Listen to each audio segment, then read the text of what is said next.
शुक्रिया रजत जी। पीओके में नया हल्ला मचा है। पाकिस्तान को आटे दाल का भाव पता चल गया है। पीओके में आटा खत्म हो गया तो पाकिस्तान ने आटे की कीमत बढ़ा दी और पीओके सड़क पर आ गया। अब पीओके कह रहा है कि उसे पाकिस्तान से ना आटा चाहिए ना गेहूं, बल्कि पाकिस्तान को टाटा बाय बाय करने का वक्त आ गया है। पूरी कहानी क्या है, पीओके में इस वक्त क्या चल रहा है, सब कुछ इस रिपोर्ट में देखिए।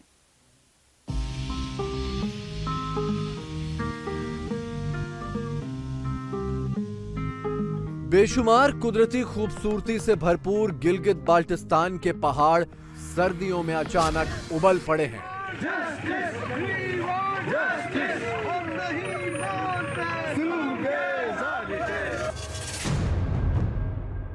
पीओके से मिट जाएगा पाकिस्तान का नामो निशान। पाकिस्तान के आईन के अंदर सिर्फ गिलगित बाल्टिस्तान का नाम जाहिर कर दे, मैं आज से अपना सियासत छोड़ दूंगा। कारगिल लद्दाख में जो सब्सिडी मिल रहा है, उनको जो हुकूक मिल रहे हैं, वो हुकूक हमें मिलना चाहिए। सर्दियों में उबल पड़ा बर्फीला गिलगित बाल्टिस्तान। हमारे सीने से गुजरता है, धुआं हमारे लिए, फायदा पाकिस्तान के दूसरे खित्तों के लिए। सलाखे जेले हर चीज काटने के लिए तैयार है, लेकिन कभी सौदा नहीं करेंगे। जुल्म इधर, मजे उधर नहीं चलने देंगे। पाकिस्तान के कब्जे वाले कश्मीर और गिलगित बाल्टिस्तान में गेहूं के लिए मार मची है। पाकिस्तान की फौजी सरकार यहां के एक एक घर का चूल्हा बुझाने की साजिश रच रही है। हम कोई सर्वे नहीं कराएंगे। अगर इलाके में आपने देना है, मर्जी दे दो, ये गंदम नहीं देना है ना दे दो। हम कोई सर्वे नहीं कराएंगे। अगर इलाके में आपने देना है, मर्जी दे दो, ये गंदम नहीं देना है ना दे दो। गेहूं के लिए तरसते अपने परिवारों के लिए जब गिलगित बाल्टिस्तान के छात्रों ने सड़क पर उतरकर हल्ला बोला, तो पाकिस्तान के हुक्म पर यूनिवर्सिटी बंद कर दी गई और भरी सर्दियों में लड़कियों को हॉस्टल से बाहर निकाल दिया गया। यह है पाकिस्तान के कब्जे वाले इलाकों का हाल। हम ये बताना चाहते हैं आप लोगों को, हमें ये सड़ा हुआ गंदम सब्सिडी नहीं चाहिए। हमें खुद मुख्तारी मिलना चाहिए। हमें एक इंसाफ असेंबली मिलना चाहिए। हम अब 76 सालों के हिसाब आपसे ले लेंगे। अगर अब भी आप लोग खामोश बैठोगे तो 47 में हमारा साथ जो धोखा हुआ था उससे भी बदतर होगा। उस वक्त तो हमारे पास सियासी शूर नहीं था, सियासी लोग नहीं थे, पढ़े लिखे कायदत नहीं थे। आज हमारे पास पढ़े लिखे कायदत भी है। अब हमें 76 साल की महरूमों के हिसाब देना होगा। कारगिल लद्दाख में जो सब्सिडी मिल रहा है, उनको जो हुकूक मिल रहे हैं, वो हुकूक हमें मिलना चाहिए। अगर नहीं मिल सकता है तो आप लोगों की यहाँ पे बैठने की कोई गुंजाइश नहीं है। ये सन 2023 चल रहा है, ये 88 नहीं है, ये 82 नहीं है, ये 84 नहीं है, ये 23 चल रहा है। तुम्हारे साजिशों को हम बेनकाब कर लेंगे। 76 सालों से नाजायज कब्जा करके बैठा पाकिस्तान गिलगित बाल्टिस्तान को दोनों हाथों से लूट रहा है, लेकिन पाकिस्तान के संविधान में गिलगित बाल्टिस्तान का जिक्र भी नहीं है। गिलगित बाल्टिस्तान के लोग पाकिस्तान की संसद के लिए वोट भी नहीं कर सकते। गिलगित बाल्टिस्तान के लोग पाकिस्तान में सरकारी नौकरियां भी नहीं पा सकते। मैं आपसे पूछता हूँ, पाकिस्तान के आईन के अंदर सिर्फ गिलगित बाल्टिस्तान का नाम जाहिर कर दे, मैं आज से अपना सियासत छोड़ दूंगा, आपका वोटर बनूंगा। ये ठेकेदारी आपकी मजीद 5 साल तक चल सकती है, मजीद 5 साल तक चलाएं, लेकिन इस 5 साल तक भी आप सब कौम मुत्तहिद होकर ये वफाकियों का बाइकाट करेंगे तो उनका 1 सेकंड भी नहीं चल सकता। उनकी ठेकेदारियां, उनकी हरामखोरियां हम उनको रोक सकते हैं ताकत के जरिए। इस्लामाबाद के हुक्मरानों के पास जाकर उनके तलवे चाट कर उनको भी गिलगित बाल्टिस्तान के अवाम के खिलाफ आप उकसाते हो, और हम तुम्हें ऐसा करने नहीं देंगे। हम तुम्हारे सामने सीसा पिलाई दीवार बनकर डटकर मुकाबला मुकाबला करेंगे। लो अपने आका को, नवाज शरीफ को हम चैलेंज करते हैं इस तरह से आईनी तौर पे हम नवाज शरीफ के साथ मुकाबला करेंगे, मुनाजिरा करेंगे, इमरान खान के साथ करेंगे, जरदारी के साथ करेंगे, फजल रहमान मौला के साथ करेंगे, इन सब के साथ करेंगे। आप तो उनके किराए के टट्टू हैं। गिलगित बाल्टिस्तान ही वो इलाका है जहां से चीन पाकिस्तान इकोनॉमिक कॉरिडोर पाकिस्तान में दाखिल होता है। ये इलाका भारत की जमीन है, इसीलिए भारत इस पर लगातार आपत्ति जताता रहता है। अब गिलगित बाल्टिस्तान के लोग भी यही कह रहे हैं कि पाकिस्तान ने उन्हें चीन के हाथों बेच डाला। हमारे सीने से गुजरता है, 23,000 कंटेनर आएंगे, 23,000 कंटेनर जाएंगे। दुआ हमारे लिए, फायदा पाकिस्तान के दूसरे खितों के लिए। यानी जब मलबा आए तो हम तब चाहे, फायदा कोई और उठाए, क्या मंजूर है? आप लोग मालूम होना चाहिए ये पाकिस्तान आईनी लिहाज से पाकिस्तान का हिस्सा नहीं। जब पाकिस्तान का हिस्सा नहीं तो स्वस्थ बॉर्डर की सारी आमदनी हमारा हक है, लिहाजा सारी आमदनी हमें मिलनी चाहिए। गिलगित बाल्टिस्तान की सिर्फ 2% जमीन पर खेती होती है, लिहाजा यहाँ की जरूरत का 90% अनाज पाकिस्तान से आता है। बदले में पाकिस्तान यहाँ की नदियों से बिजली पैदा करता है, यहाँ की जमीन के सारे खनिजों पर हक जमाता है। इस साल जून तक पाकिस्तान से आने वाले गेहूं की कीमत 7.5 रुपए किलो थी, लेकिन अब इसे बढ़ाकर 52 रुपए प्रति किलो कर दिया गया है।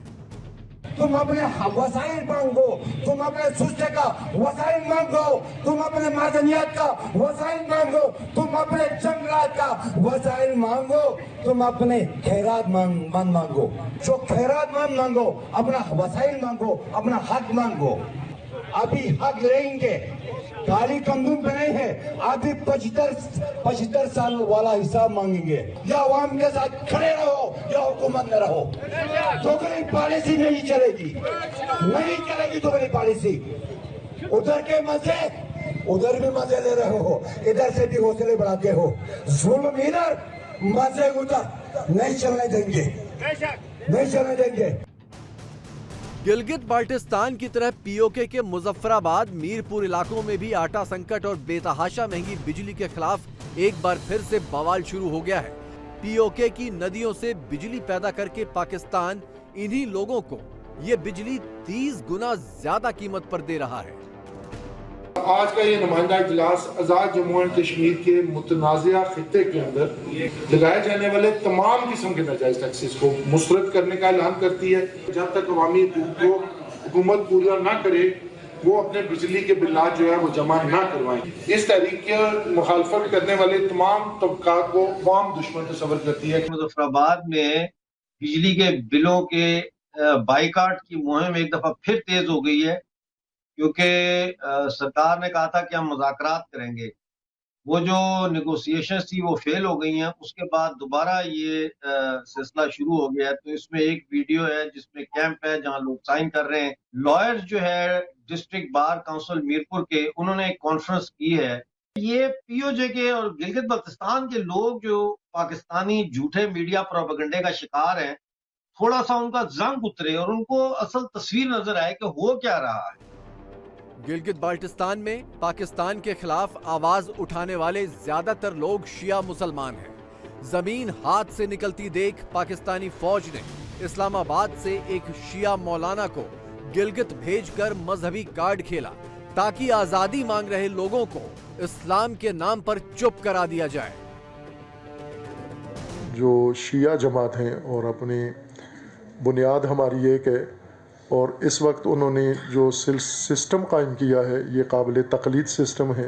बैरूनी अवामिल उस वक्त किसी कौम को मुतासिर करते हैं जब उनके अंदर कमज़ोरियाँ पैदा होती हैं। बुनियाद हम सब की एक है और उस एक बुनियाद पे हम एक हो सकते हैं। रास्ता है और यही गुंजाइश बची है हमारे पास। वरना जो आलमी हालात हैं, जिस तरह आज इसराइल जो कुछ फ़लस्तीन के साथ कर रहा है, ये बारी बारी सब के साथ होना है कि इसराइल मुट्ठी भर सैहूनी वो जमा हुए हैं और 2 करोड़ 2 अरब से ज़्यादा मुसलमानों को उन्होंने किस तरह तजलील किया हुआ है, और उनके एक वहशी और बर्बरियत के साथ, जानवर भी इतनी दरिंदगी नहीं दिखाता जितनी वो दिखा रहा है। अब मुमकिन है किसी जगह सहयूनी ये काम करें, किसी जगह हिंदू ये काम करें। ये और बात है कि जब ये शिया मौलाना गिलगित के लोगों को मजहबी पाठ पढ़ाकर बहकाने की कोशिश कर रहा था, तो उसी के मंच से उसे हैसियत बता दी गई कि गिलगित के लोगों को अपना हक और आजादी चाहिए, मजहबी लॉलीपॉप नहीं।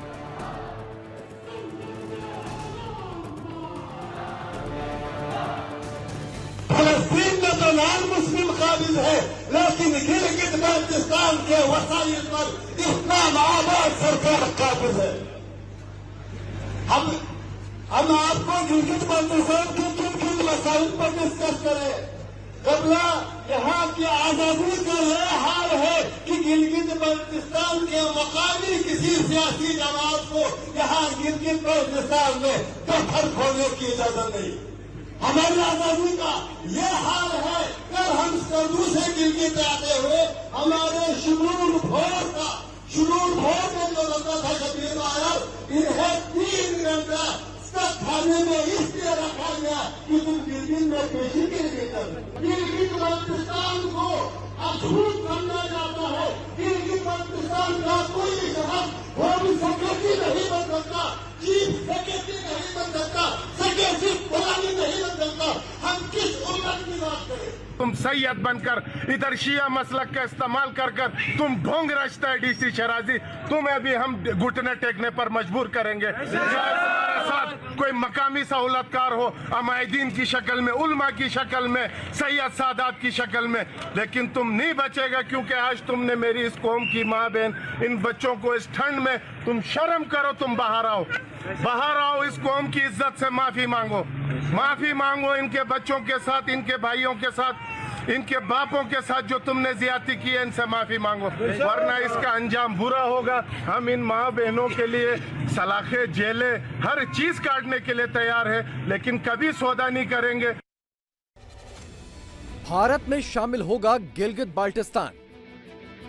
मोदी कह चुके हैं, राजनाथ कह चुके हैं, जयशंकर कह चुके हैं, भारत की संसद भी कह चुकी है कि गिलगित बाल्टिस्तान समेत पूरा का पूरा पीओके भारत का हिस्सा है और भारत में शामिल होकर रहेगा। यही बात गिलगित बाल्टिस्तान में भी बार बार गूंज रही है। Gilgit Baltistan not part of Pakistan. Gilgit Baltistan Pakistan का आईनी हिस्सा नहीं है। गिलगित बाल्टिस्तान महाराजा की 84,471 मरबा मील जिसका फैसला होना बाकी है, उस 84,471 मरबा मील के अंदर आते हैं, जिसके ऊपर यूनाइटेड नेशन में खान लियाकत अली खान और पंडित नेहरू के सिग्नेचर है।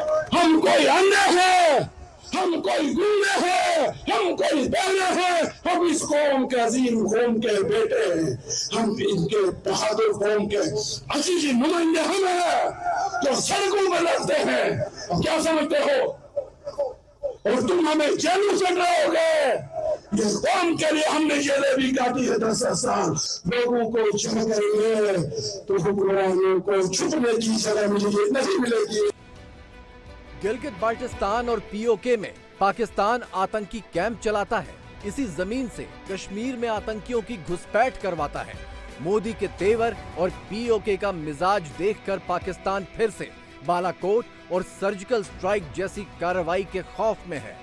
फॉर्मर एम्बेसडर जमीर अकरम साहब, उन्होंने ये कहा कि जो इंडिया के प्राइम मिनिस्टर नरेंद्र मोदी साहब हैं वो आने लगे हैं अगली टर्म में, और बहुत इसको एक वो जैसे बहुत खौफ है इस चीज का। और साथ उन्होंने कहा कि बालाकोट टाइप जो है कोई वैसा हमला हो सकता है और पाकिस्तान को जो है इसके लिए पहले से तैयार रहना चाहिए।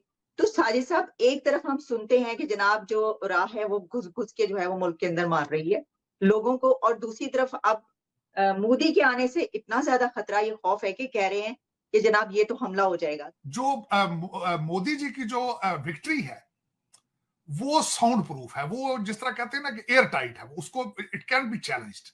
जो उनकी इस वक्त तरक्कियों पे जा रहे हैं, उनको इलेक्शन जीतने के लिए अब मेरा ख्याल है बालाकोट बहुत छोटा होगा। अब इस वक्त बल्कि मैं ये बताना चाहूंगा बासत साहब को और उनके दोस्तों को भी, इस वक्त भारत जो है वो पाकिस्तान की बात करके भी राजी नहीं है। आप, मेरा मकसद कहे ना, वो अटैक करेंगे या आप उनसे किसी चीज में अपना को मुकाबला कर रहे हैं, को कंपैरिजन कर रहे हैं, वो कहते हैं इनसे बात करने से भी हमारा स्टेटस जो है वो लोअर हो जाता है। पीओके और गिलगित बाल्टिस्तान को वापस मिलाने के लिए भारत क्या एक्शन लेगा, ये तो एक्शन के बाद ही पता चलेगा। लेकिन भारत के एक्शन से पहले पीओके ने पाकिस्तान को साफ साफ सिग्नल दे दिया है। सिग्नल ये कि पाकिस्तान के नाजायज कब्जे के 76 सालों का हिसाब पूरा करने का वक्त शुरू हो गया है।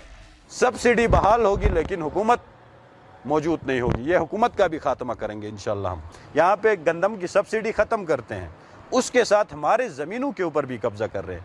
आप पाकिस्तान में हर चीज़ पे सब्सिडी देके, पाकिस्तान में इंसान बैठ के गिलगित बल्तिस्तान में कोई जानवर है, पंजाब में वहाँ पे शहजादे बैठ के यहाँ पे कोई नौकर है। हम बराबरी के लोग हैं, हम बराबरी के बुनियाद पे बैठना चाहते हैं। हम इस चीफ सेक्रेटरी को पैगाम देना चाहते हैं, ये गिलगित बल्तिस्तान है, यहाँ जो भी फैसला करना है होश हवास में बैठ के करना है।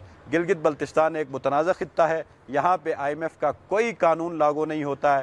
पीओके की लड़ाई करीब साल भर पहले आटे और बिजली से शुरू हुई थी, लेकिन ये जंग अब आटे और बिजली से बहुत आगे बढ़कर आजादी तक आ पहुंची है।